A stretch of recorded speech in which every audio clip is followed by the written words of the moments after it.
로마서 12장 1절에서 13절까지요. 신약성경 256페이지가 되겠습니다.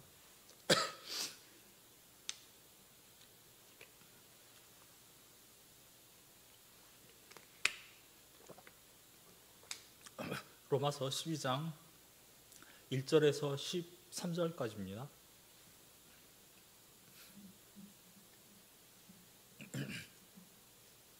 로마서 12장 1절에서 13절까지 신약성경 256페이지입니다. 한 절씩 교독하고 마지막 절은 함께 읽는 걸로 하겠습니다. 1절입니다. 그러므로 형제들아 내가 하나님의 모든 자비하심으로 너희를 권하노니 너희 몸을 하나님이 기뻐하시는 거룩한 산 제물로 드리라. 이는 너희가 드릴 영적 예배니라. 너희는 이 세대를 본받지 말고 오직 마음을 새롭게 함으로 변화를 받아 하나님의 선하시고 기뻐하시고 온전하신 뜻이 무엇인지 분별하도록 하라. 내게 주신 은혜로 말미암아 너희 각 사람에게 말하노니 마땅히 생각할 그 이상의 생각을 품지 말고 오직 하나님께서 각 사람에게 나누어 주신 믿음의 분량대로 지혜롭게 생각하라. 우리가 한 몸에 많은 지체를 가졌으나 모든 지체가 같은 기능을 가진 것이 아니니 이와 같이 많은 사람이 그리스도 안에서 한 몸이 되어 서로 지체가 되었느니라. 우리에게 주신 은혜대로 받은 은사가 각각 다르니 혹 예언이면 믿음의 분수대로, 혹 섬기는 일이면 섬기는 일로, 혹 가르치는 자면 가르치는 일로, 혹 위로하는 자면 위로하는 일로, 구제하는 자는 성실함으로, 다스리는 자는 부지런함으로, 긍휼을 베푸는 자는 즐거움으로 할 것이니라. 사랑에는 거짓이 없나니 악을 미워하고 선에 속하라. 형제를 사랑하여 서로 우애하고 존경하기를 서로 먼저 하며 부지런하여 게으르지 말고 열심을 품고 주를 섬기라. 소망 중에 즐거워하며 환난 중에 참으며 기도에 항상 힘쓰며. 다 같이 13절 읽으시겠습니다. 성도들의 쓸 것을 공급하며 손 대접하기를 힘쓰라. 아멘. 제가 4절과 5절을 다시 한번 읽겠습니다.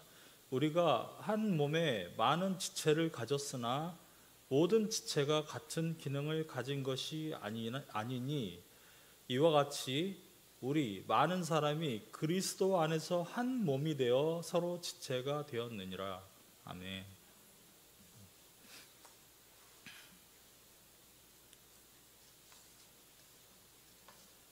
저희가 지금 계속 로마서를 보고 있습니다.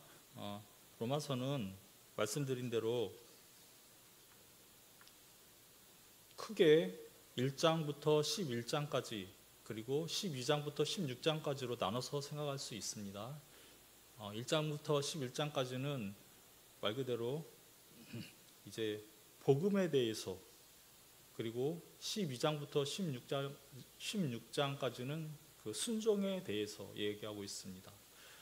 복음에 대해서라고 하면 하나님께서 우리를 어떻게 구원하시는지, 거기에 대해서 사도 바울이 쭉 이야기를 하고요. 그 다음에 12장부터 16장까지에는 이제 그러면 우리는 구원받은 자로서 어떻게 살 것인가, 그런 면을 다루고 있습니다. 앞에 복음에 대해서라는 부분을 그냥 간단하게 제가 말씀드리면 1장부터 11장까지의 내용을 간단하게 보면요, 크게 한 세 가지 혹은 네 가지로 그냥 기억하시면 좋겠습니다. 맨 처음에 죄에 대해서 얘기를 하고, 그 다음에 구원에 대해서 이야기하고, 그 다음에 이제 구원받은 자의 삶에 대해서 이야기를 합니다. 그리고 마지막으로 이제 유대인과 이방인의 관계에 대해서, 유대인과 이방인을 향한 하나님의 크신 계획, 한 이 정도로 생각하시면 되겠습니다. 맨 처음에 죄에 대해서 얘기한다는 것은 사도 바울이 이제 1장 그 하반절부터 해가지고 쭉 처음에 3장까지 무슨 얘기를 하냐면 이방인이나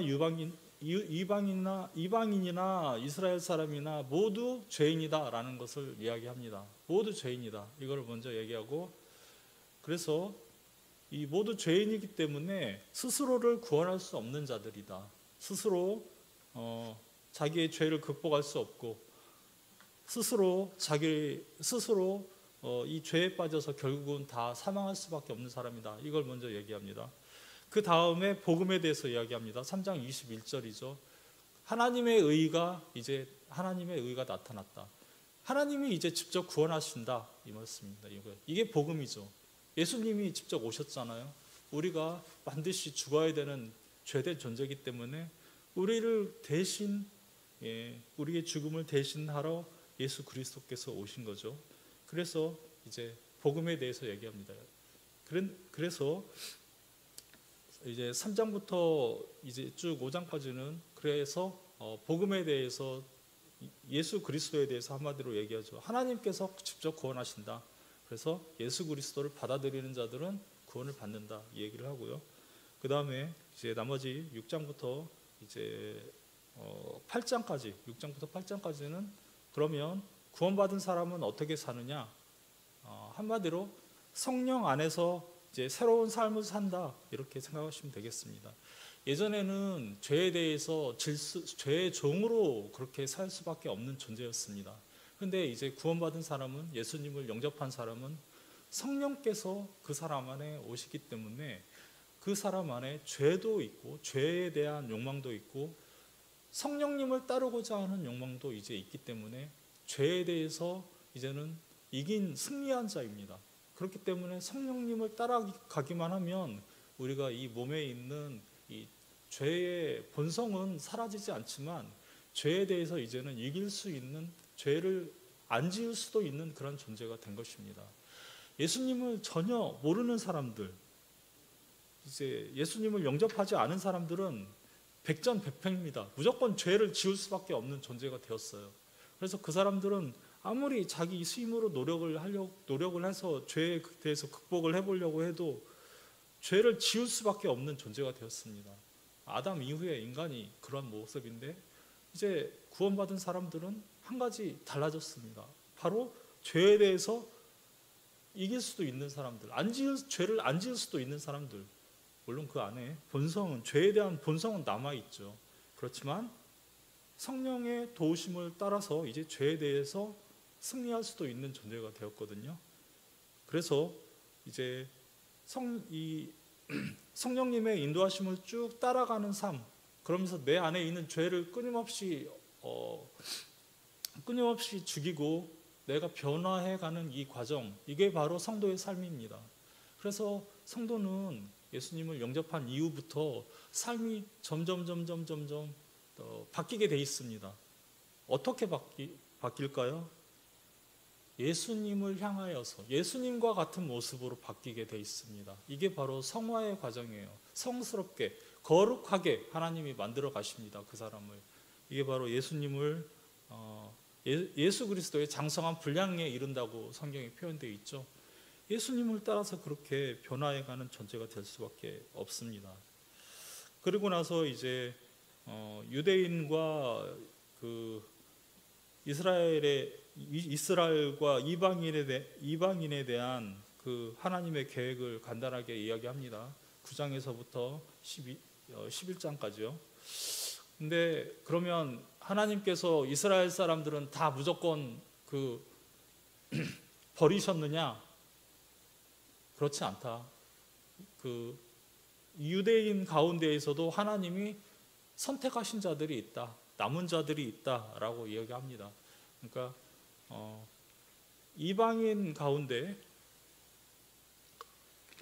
우리 예수님 오신 이후에 예수님을 영접하고 구원받는 이 복음을 받아들이는 게, 구약에도 복음이 있다. 구약에도 하나님께서 은혜를 주셔서 하나님께서 선택하신 자들이 있다. 지금 그 얘기를 하고 있는 겁니다. 그래서 처음에는 유대인들이 예수님이 오셨을 때 그것을 받아들이는 사람이 있고 받아들이지 않는 사람이 있었는데 어쨌든 유대인들이 예수 그리스도를 거부했지 않습니까? 그런데 오히려 그것을 통해서 이방을 통해서 복음이 온 세계로 뻗어나갔기 때문에 하나님께서 처음부터 계획하고 계셨던 거다. 그걸 얘기하는 것이 9장에서부터 11장까지입니다. 자, 그러면 오늘은 12장을 좀 보겠습니다. 원래 12장 이후부터 15장 14절까지 여기는 그냥 그 구원받은 사람이 앞으로 어떻게 살아야 되는가에 대해서 쭉 전반적으로 설명해 놓은 겁니다. 12장 이후에는. 그런데 오늘 특별히 12장만 제가 좀 선택한 거는 12장 앞부분, 그러니까 여기에 특별히 교회에 대한 언급이 있거든요. 그래서 우리 이제 그리스도인들이 교회 안에서 그러면 어떻게 살 것인가, 이 부분을 간단하게 우리가 이제 좀 보려고 이 부분을 이 본문을 선택했습니다. 12장은 이제 1절하고 2절을 보면은 먼저 1절하고 2절은 이제 앞부분에 대한 그 연결 부분이라고 보시면 되고, 그리고 이제 그 다음에는 무슨 얘기를 하냐면은 그 교회 안에서 받은 은사대로 직분을 잘 지켜 행하라, 그 얘기를 한 다음에 이제 사랑에 대한 어떤 의무들, 책임을 다해라, 이렇게 좀 얘기를 하고 있는데요. 이제 오늘날 우리가 교회 구원에 대해서 여러분은 어떻게 생각을 하십니까? 이제 교회에 대해서 생각을 해볼 때 오늘날은 그 말 그대로 사회가 어떤 사회입니까? 개인주의라는 것이 팽배해 있는 사회잖아요. 그렇죠? 근데 제가 어렸을 때까지만 해도 우리가 그렇게 살지는 않았던 것 같아요. 우리나라 같은 경우에 이제 예전에 제가 어렸을 때 자랄 때까지만 해도 형제 자매하고 부모님은 물론 할아버지 할머니하고도 한 집안에서 같이 살았지 않습니까? 그리고 마을 전체가 서로 이웃집에 누가 살고 있는지 서로 이렇게 잘 교류하면서 살았지 않습니까? 그리고 음식도 나눠 먹고 한마디로 하나의 이렇게 공동체를 이루면서 살았잖아요. 근데 오늘날 보면은 뭐 지방은 조금 모르겠어요. 근데 서울 같은 경우에는 같은 아파트에 살아도, 같은 옆집에 살아도 누가 사는지 이제 전혀 잘 모르죠. 그리고 알려고 해도 서로 불편하죠. 이제 그런 사회가 돼버린 것 같습니다. 그러니까 점점 사람들은 이제 점점 각자가 떨어져서 개인주의적으로 그런 사는 삶이 돼버린 것 같습니다. 그러니까 한 사람, 우리나라의 1인 가구가 지금 그 점점 비율이 높아진다고 하지 않습니까? 그리고 앞으로도 점점 비율이 높아진다고 하잖아요. 그러니까 점점 이제 사람은 다른 사람과 같이 어울려 사는 게 아니라 혼자서 사는 사람들이 그렇게 많아지고, 혼자 있는 시간이 많아지고, 그러다 보니까 생각도 점점 이제 나 중심이 돼버리는 거죠, 이게. 그러니까 우리가 구원을 받을 때도 여러분은 어떻게 생각을 하세요? 구원을 받는다라고 하면 어떻게 보통 인식을 하십니까? 내가 예수님을 영접해야죠. 그렇죠? 내가 예수님을 영접하고, 예수님을 영접하면 이제 그 믿음을 통해서 하나님께서 믿음을 보시고 나를 지금 물론 천국은 이 땅에 임해 있지만 완성될 하나님의 나라에 들어갈 수 있도록 믿는 순간에 그 하나님의 완전한 나라에 대한 그 들어갈 우리가 권리는 이미 가지게 되는 거잖아요. 권리는 아니죠. 우리의 믿음을 통해서 하나님이 허락하시는 특별한 은혜죠. 그리고 그 은혜를 가지고 나는 이 세상에서 사는 거잖아요. 우리가 그 나라에 들어가기까지. 보통 이렇게 생각하는데 이거는 사실 우리 입장에서 보는 거거든요. 우리 입장에서. 하나님 입장에서 보시면 이렇게 보지는 않으실 것 같아요. 물론 하나님께서 나 혼자만을 보면은, 우리 한 사람만을 보면 그렇지만, 하나님께서 하나님의 크신 계획 안에서 보면 이 세상을 창조하시기 전에 어떻게 하셨습니까? 구원받을 사람 나를 미리 아셨습니다. 하나님께서 이 세상을 창조하기 전에. 그리고 나를 이미 계획하셨습니다. 그러니까 내가 있기도 전에. 그리고 세상이 창조되고 이제 시간이 점점 흐르면서 어떻게 됐습니까? 시간 2000년 전에 예수님 오셔서 교회라는 것이 생겼잖아요. 그리고 교회가 점점 이제 계속 커져가면서 나는 20세기에 태어났지 않습니까? 우리는. 그리고 20세기에 태어나서 그때 이제 예수님 영접하고 우리가 교회 안으로 들어간 거죠. 그렇죠? 하나님께서는 이미 교회라는 완전한 하나님의 백성, 그 교회라는 하나님의 백성이라는 큰 이 공동체를 생각하셔서 하나님의 백성을 생각하시고 이 안에 한 사람 한 사람 지금 예수 믿는 사람들을 지금 이 안으로 들어오게 하셔가지고 마지막 날에 이것이 완전히 이루어지도록 그렇게 지금 계획하신 거거든요. 그러니까 이제 제가 말씀드리는 거는 우리는 우리 구원을 생각할 때 개인적으로 나의 구원 이렇게 생각할 게 아니라 교회 안에 구원받은 사람은 교회 안에서 하나님께서는 우리가 구원받는 것도 중요하지만 교회 안에서 자라도록 이렇게 만들어 놓으셨거든요. 그래서 반드시 우리는 믿음을 가지고 구원받는 것도 중요하지만 교회 안으로 들어와서 성도의 교제를 나누는 것, 이게 중요하지 않습니까? 그리고 이제 예배를 통해서 말씀을 듣는 것은 당연하고 이 교회 공동체 안에서 우리의 믿음이 점점 자라도록 그렇게 만드셨거든요. 그래서 이제 이 교회에 대한 중요성, 이 교회 공동체에 대한 우리가 이 교회 공동체 안에서 누리게 되는 은혜들, 그런 것들이 너무 중요한데 세상이 개인주의적으로 변하다 보니까 이제 교회의 이러한 공동체성도 점점 약해져서 이제 사람들이 대형교회로 자꾸 가는 이유도 그거지 않습니까? 그런 이유가 약간 있잖아요. 그냥 자꾸 날 건드리지 않았으면 좋겠다. 그냥 조용히 가서 예배만 드리고 오고 싶다. 약간 그런 심리가 있는 사람들은 큰 교회 가서 그냥 조용히 예배만 드리고 오는 사람들도 많고, 여러분 또 그 가나안 성도라고 들어보셨죠? 그래서 이제 예수님은 믿는데 교회는 가기 싫다.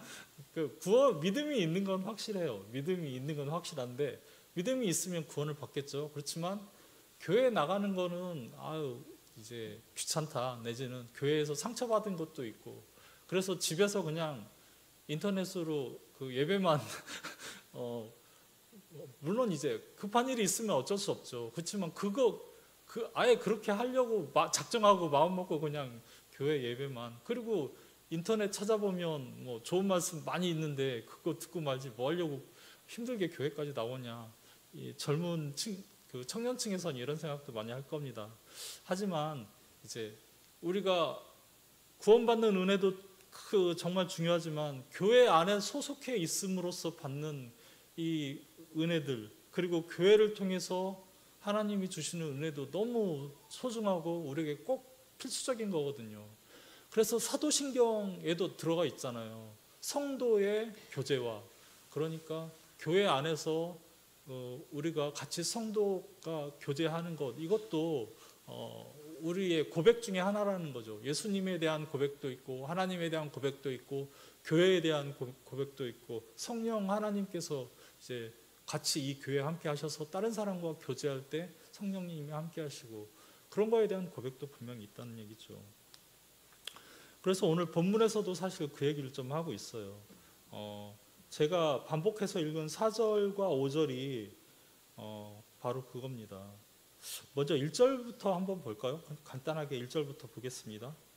1절에 이제 그러므로 형제들아 그렇게 얘기했지 않습니까? 근데 그러므로는 1장에서부터 11장까지의 내용을 다 포함하는 거예요. 그러므로라고 했으니까 앞에서 1장에서 11장까지에서 뭘 얘기했죠? 하나님이 우리를 이렇게 은혜로 구원하셨다라고 했으니까, 하나님이 이렇게 우리를 구원하셨으니까 형제들아 이제 너희는 이렇게 살아야 된다라고 얘기하고 있는 겁니다. 그러므로 하나님이 우리를 이렇게 은혜로 복음으로 구원하셨기 때문에, 그러니까 형제들아 내가 하나님의 모든 자비하심으로 너희를 권한다. 이거는 바울이 내가 너희한테 강압한다, 강하게 얘기한다, 그런 의미보다는 하나님께서 자비하신 것처럼 나도 그런 자비함을 가지고 하나님의 자비하심으로 너희한테 지금 권면한다, 이 얘기입니다. 그런데 어떻게 해라? 너희 몸을 하나님이 기뻐하시는 거룩한 산 제물로 드리라. 이제 너희 몸을 하나님이 기뻐하시는 거룩한 산 제물로 드리라. 산 제물이 뭘까요? 산 제물은 살아있는 제물이다, 그런 뜻이에요. 왜냐하면 구약에 있는 제물들은 제사 드릴 때 다 어떻게 했죠? 죽였잖아요. 죽여서 피를 흘리고 그 피를 가지고 제사를 지냈잖아요. 그러니까 여기서는 이미 구약의 제사는 예수님께서 완성하셨지 않습니까? 그렇기 때문에 우리는 더 이상 구약의 제사를 지내는 것처럼 제사를 지내고 하나님 앞에 나가는 존재는 아니거든요. 그렇기 때문에 여기서는 너희 몸을 라고 했을 때는 너희 전 인격 전체를, 너의 모든 삶을 너의 몸과 영혼도 포함하는 거죠. 전체를 하나님이 기뻐하시는 산 제사로, 산 제물로 드려라. 살아있는 제물로 드려라. 이것이 바로 하나님께서 기뻐하시는 영적 예배다. 이제는 영적 예배를 드려야 된다. 예전에 드렸던 구약의 예배처럼, 그렇게 제사처럼 그런 게 아니라, 지금은 이제 우리는 구원받았기 때문에 우리 존재 자체를 하나님 앞에 영적인 예배를 드리는 그러한 예배를 드리는 자가 되어야 된다. 지금 그 얘기를 하고 있는 겁니다. 우리가 드려야 될 진정한 예배가 뭔지 얘기하고 있는 거죠. 2절에서도 이제 이 세대를 본받지 말아라, 이렇게 얘기하고 있죠. 그리고 이제 마음이 새롭게 변화되어야 된다.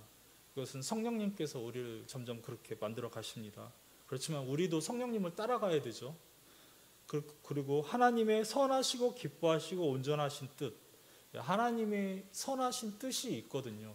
근데 우리가 생각하는 선한 뜻이 있죠. 우리가 생각할 때 이것이 좋은 거다라고 생각하는 것이 있는데, 여기서는 하나님의 선하신 뜻은 또 따로 있다. 하나님이 보시기에 선하신 그것이 이루어지는 것이 하나님께서 계획하신 것이고, 실제로 나도 내가 선하다고 생각하는 것보다는 하나님이 선하시다고 생각하시는 이것을 따라가는 것이 나에게 진정한 행복이 있다. 지금 그거를 얘기하고 있는 겁니다. 그래서 이제 그 4절과 5절에는 무슨 얘기를 하고 있냐면, 우리가 한 몸에 많은 지체를 가졌으나 모든 지체가 같은 기능을 가진 것이 아니니라. 이거는 교회를 하나의 한 사람처럼 비유하고 있는 거예요. 그러니까 교회가 한 몸에 많은 지체를 가졌으나, 우리가 한 사람이 어떻게 구성되어 있습니까? 몸에 손도 있고 다리도 있고 손가락도 있고 발가락도 있고, 그렇지 않습니까? 이것처럼 한 몸에 여러 가지 지체를 가졌지 않습니까? 한 사람이. 이런 것처럼 한 몸에 많은 지체를 가졌으나 모든 지체가 같은 기능을 가진 것이 아니니. 그렇지만 손과 다리의 기능이 똑같지 않지 않습니까? 그렇지만 또 기능이 다르다고 해서 불필요한 건 아니잖아요. 반드시 그 손으로만 할 수 있는 게 있지 않습니까? 발로만 할 수 있는 게 있잖아요. 그것처럼 5절에 이와 같이 많은 사람이 그리스도 안에서 한 몸이 되어 서로 지체가 되었느니라. 그러니까 그리스도 안에서, 그리스도를 믿고 교회 안으로 온 사람은 그 교회가 한 몸처럼 된 거죠. 그리고 그 교회 안으로 들어온 사람은 교회의 한 팔이 될 수도 있고 다리가 될 수도 있고, 이렇게 교회가 하나의 몸이라고 하면은 우리는 이제 팔도 될 수 있고 다리도 될 수 있고, 이렇게 하나의 지체가 된 겁니다. 우리 각 사람이 다 이렇게 지체가 되고, 머리는 누구실까요? 머리는 예수 그리스도, 그리고 우리 몸은 교회, 그리고 우리는 이 교회의 지체들이라고 생각하시면 됩니다. 왜 이렇게 얘기를 하냐면 이제 우리에게 6절입니다. 우리에게 주신 은혜대로 받은 은사가 각각 다르니 혹 예언이면 믿음의 분수대로, 혹 섬기는 일이면 섬기는 일로, 혹 가르치는 자면 가르치는 일로, 이렇게 얘기하고 있는데요. 근데 이 지체가 된 것은 우리에게 각 사람에게 주신 은사가 다르거든요. 은사라고 하는 것은 이제 하나님께서 그 사람에게만 주신 어떤 재능이라도 생각하시면 됩니다. 교회는 이제 각 성도들이 지체가 되어서 한 몸을 이루는 것과도 같은데 각 사람들이 이제 서로 연결되어 있는 거죠. 이렇게. 그리고 이 여러 가지 은사를 주시는 것은 그 사람에게 주신 그 재능을 통해서 이 교회에 유익이 되게 하려고, 예를 들어서 손만이 할 수 있는 일을 통해서 우리 몸이 올바른 기능을 할 수 있지 않습니까? 또 다리가 할 수 있는 일을 통해서 우리 몸이 올바로 딱 설 수 있잖아요. 이것처럼 지금 각 사람마다 주신 은사가 다 다르고, 이 은사를 주신 목적은 뭐냐? 이 은사를 주신 목적은 교회를 섬기게 하시려고, 교회에 유익이 되게 하시려고 그렇게 하셨다 돼 있습니다. 이거는 고린도전서 12장 이제 4절에서 7절에도 나와 있습니다. 제가 읽어드릴 테니까 한번 들어보세요. 고린도전서 12장 4절에서 7절은 은사는 여러 가지나 성령은 같고, 직분은 여러 가지나 주는 같으며, 또 사역은 여러 가지나 모든 것을 모든 사람 가운데서 이루시는 하나님은 같으니, 7절에 각 사람에게 성령을 나타내심은 유익하게 하려 하심이라. 그래서 그냥 유익하게 하려 하심이다 라고 하는 것은 교회의 유익을 위해서 각 사람에게 특별한 은사를 주셨다, 특별한 재능을 주셔서 그것을 통해서 교회를 세우시려고, 그게 바로 은사의 목적입니다. 그래서 중요한 것은 이제 우리가 특별한 하나님의 은혜를 받아서 나만이 가지는 어떠한 은사가 있다고 해서 이거를 딴 사람에게 자랑하고 뽐내고 그러려고 하는 게 목적이 아니라 교회에 덕이 되게, 교회에 도움이 되게, 그렇게 하려고 이제 하나님께서 그런 것을 주셨다는 거죠. 그래서 이렇게 12장 초반에는 영적인 예배, 하나님이 원하시는 예배가 무엇인지 이야기를 하고, 그 다음에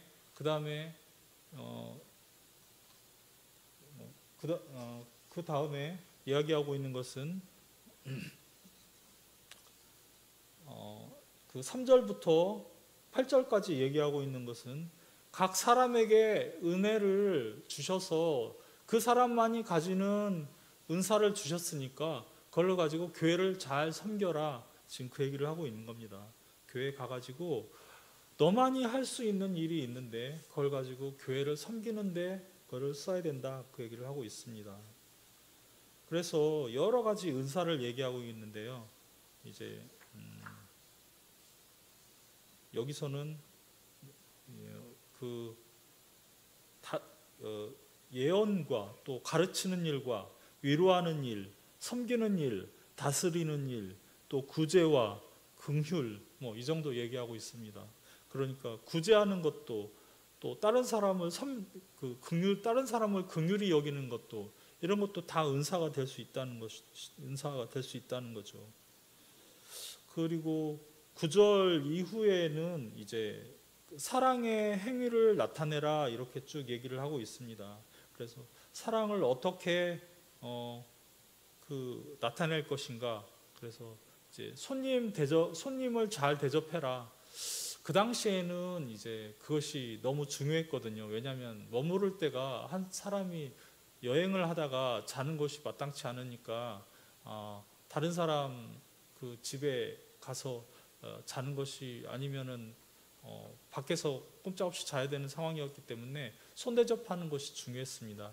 그래서 13절에 이제 손 대접하기, 그리고 14절에 저주하지 말고 축복해라, 사랑의 실천으로서.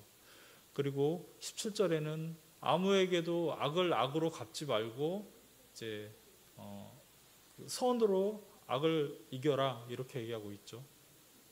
또 18절에 보면은 할 수 있거든 모든 사람과 평화하라, 화평해라, 이렇게 얘기하고 있는데, 할 수 있거든 이라고 하는 말은 무슨 말일까요?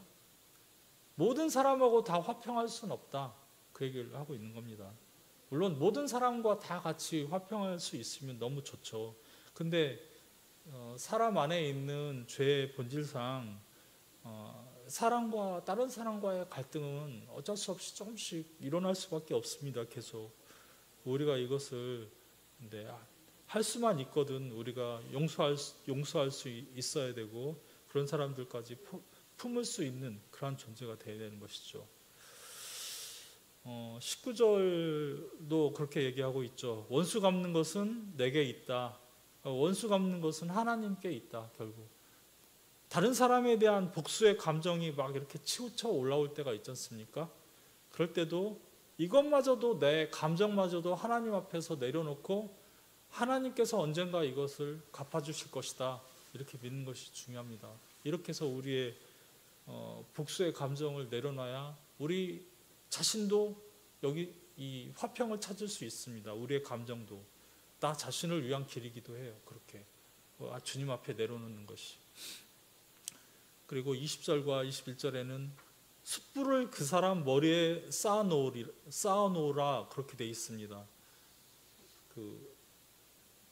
21절 같은 경우에 우리가 읽지 않았는데, 20절 같은 경우에 내 원수가 줄이거든 먹이고 목마르거든 마시게 하라. 그러함으로 내가 숯불을 그 머리에 쌓아놓으리라, 그렇게 되어 있는데요. 숯불을 머리에 쌓아놓으리라, 이거는 잠언에서 동일하게 나오는 말인데, 어떤 사람의 머리에 숯불이 있으면 어떨까요? 머리에 숯불이 있으면 얼굴이 화끈거리겠죠. 예, 그러니까 머리에 숯불이 있으면 화끈거리잖아요. 그러니까 내가 그 사람이 나에게 악을 행했지만 내게 악으로 갚지 않고 선으로 그 사람에게 딱 돌려줬을 때 그 사람이 오히려 부끄러움을 느낄 거지 않습니까? 그 사람이 부끄러움을 느끼고 이제 회개하면 그것이 하나님께서 기뻐하시는 것이다, 그렇게 얘기를 하고 있습니다. 그래서 12장 이후의 내용은 사실 12장 1절부터 15장 14절까지는 사실 이러한 모든 그리스도인의 모든 삶에 대해서 얘기하고 있습니다. 아까 처음 말씀드린 것처럼 구원받은 자는 어떻게 살아야 되는가, 그거를 얘기하고 있는데, 특별히 12장에서는 교회와 관련해서 우리가 교회 안에서 어떻게 해야 되느냐, 우리 이제 교회 안에서는 우리가 하나님이 기뻐하시는 영적 예배도 우리가 드려야 되지만 내게 주신 은사대로 공동체를 위해서 섬기는 것, 이것이 중요하다. 그리고 내가 사랑의 실천을 다른 사람에게 드러내는 것이 중요하다. 교회에서 섬길 때, 교회에서 섬기는 것은 하나님이 세우신 거거든요. 진짜 어느 자리에서 무엇을 하든지 간에 교회를 위해서 하나님께서 교회를 세워나가기 위해서 하나님께서 세우신 거거든요. 아까 말씀드린 것처럼 우리가 구원받는 것도 교회 안으로 들어온다고 했잖아요. 사실 이거는 약간 지교회하고는 조금 다릅니다. 지역교회, 그러니까 각 지역에 있는 교회라기보다는 보이지 않는 교회라고 해서 하나님을 믿는 모든 사람들의 보이지 않는 그 교회를 지칭한 것이긴 해요. 그러니까 하나님께서 생각하신 그 완전한 하나님을 순전히 진짜로 믿는 사람들의 모임, 이 공동체를 교회로 보시고 이 교회 안으로 들어온다고, 오게 한다고 말씀을 드린 겁니다. 왜냐하면 이 지역교회 안에서는 지금 우리가 구원받는 사람과 구원받지 못하는 사람이 혼재해 있는 상황이거든요. 그렇지만 우리가 실제로 세상에서 살 때는, 교회를 섬길 때는 이 교회 안에 있는 성도들이 누가 구원을 받을 사람이고 누가 구원을 받지 못할 사람인지 우리는 알지 못해요. 그렇기 때문에 복음을 전하는 것도 우리가 그 사람이 누가 그 하나님이 예정하신 자고 예정하시지 않은 자인지 모르기 때문에 최선을 다해서 전해야 되는 거고, 교회 안에서 성도들을 섬길 때도 내가 저 사람의 구원을 판단할 수는 없거든요. 그렇기 때문에 우리는 당연히 우리의 최선을 다해서 섬겨야 되는 거고, 그렇기 때문에 우리가 교회를 섬길 때도 최선을 다해서 섬겨야 되는 것입니다. 그래서 오늘은 특별히 그리스도인들이 어떻게 살 것인가 라는 부분에 대해서 얘기할 때 교회를 위해서 우리가 어떻게 살아야 될 것인가, 하나님께서 가장 주신 계명 중에 가장 크신 계명이 하나님을 사랑하고 내 이웃을 사랑하라 라고 하셨지 않습니까? 이게 십계명의 요약이잖아요. 하나님을 사랑하고 내 이웃을 사랑하라. 그런데 사실은요, 내 주변에 아무도 없다면 우리가 내 이웃을 사랑할 수 있을까요? 내 주변에 누군가 있어야 우리 이웃을 사랑하는 것이 가능하거든요. 그렇기 때문에 자꾸 개인주의적으로 혼자 따로 놀려고 하고 하는 것이, 그게 절대로 하나님이 인간을 창조하신 그 원래 목적에 부합하지 않는 겁니다. 다른 사람과 같이 있어야만 다른 사람을 사랑할 수 있잖아요. 그렇게 우리 인간은, 사람은 사랑과 더불어서 사는 존재로 지어졌습니다. 근데 오늘날 개인주의가 너무 팽배하다 보니까 자꾸 우리는 이제 점점 다른 사람이 그렇게 하니까 우리도, 특별히 좀 젊은 세대 간에는 더욱더 심한 것 같습니다. 이런 것들이. 그렇지만 우리가 이런 것들을, 다른 사람과 같이 살아가는 삶이 하나님이 원하시는 삶이라는 것을 기억하고 젊은 세대들한테도 우리가 그것들을 가르쳐 줘야 되고, 우리가 이것들을 실천한 모범으로 보여줘야 되는 그런 책임이 저에게 있다고 믿습니다. 제가 기도하겠습니다. 하나님 아버지, 감사합니다. 주님, 저희를 한 사람 한 사람 주님 불러주시고, 주님 저희를 주님 안에서 살아가게 하시고 믿음 안에서 주님 성령의 인도하심으로 살아가게 하시니 감사합니다. 주님, 교회를 섬기는 그러한 은사를 저에게 허락하여 주셨으니 주님, 이 은사로서 교회를 잘 섬길 수 있도록 도와주시옵소서. 주님, 그렇게 삶의 모범을 보이는 한 그 성도가 될 수 있도록, 온전한 성도가 될 수 있도록 우리 성도님들 이끌어 주시옵소서. 모든 말씀 예수 그리스도의 이름으로 기도했습니다. 아멘.